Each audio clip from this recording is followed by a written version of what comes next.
Finding new and good lakes to fish has come a long way in the last 40 to 50 years.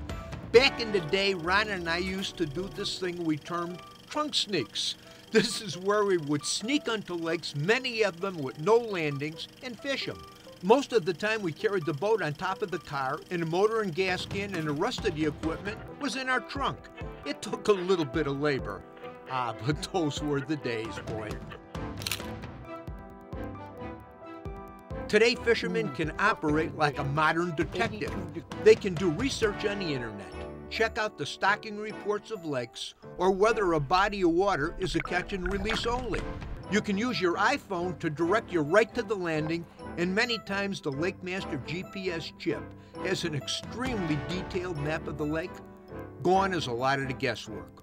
All you have to do now is go find the fish, not go through a long process of learning a lake.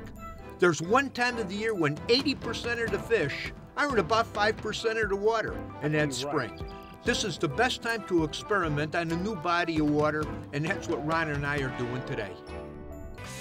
You know, you could see the entry to this bay that we're back in here now. We have not been on this lake, and you know, we heard it's really good fishing. It's a pretty good sized lake. So you want to find all of these bays. We've been poking around in some of the main lake stuff. Most of the fish are in the back shallow mud bottom bays, the better pike and the bass. And so all we do is open our Lake Master chip and just look at all of that thing. You look at this lake, there are so many backwater bays on this thing, it's incredible. And it just saves you the time. You just zip, zip, zip.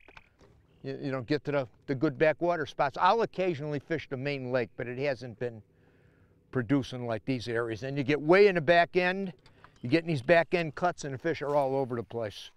Make a few casts, you wander across the beach, out in the open, and you catch a good one. It could be a bass, it could be a pike. It's tough to beat a good spinnerbait bite, let me clue you. Now they're starting to get up there, bro. He's starting to get up there, huh? That spinnerbait rolled through that thing there, and she just went, boom! I love it. I love it. Some people ask me, Al, do you ever get sick of fishing?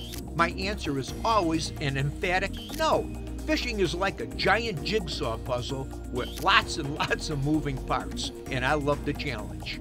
This particular lake was a little gold mine, and I can't wait to fish it next year and explore it further. Ron and I only opened up chapter 1 in this lake's book of secrets, and there's many more pages to go.